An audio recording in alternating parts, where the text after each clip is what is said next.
madam? Ay, sayang nga lang, hindi siya makakadating. Nagpadala lang siya ng sasakyan. Ayan, ito yung laman. Kasama pala yung kotse na Toyota binigay sa akin ni Madam. Napakagalanti naman ni Madam Glenda. Feeling ko kasama ng ata yung van.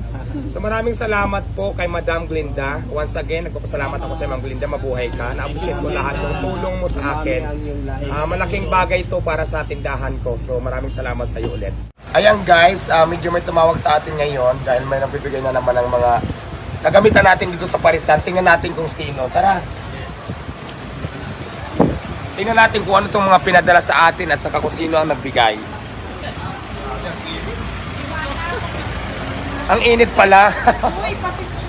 Dali lang. Ano po yung mga dala nyo? Lamesa po upuan, tapos may balsa, may water jug, kasi may mga Ayan, maraming salamat. Ang nagbigay pala sa akin, nagpadala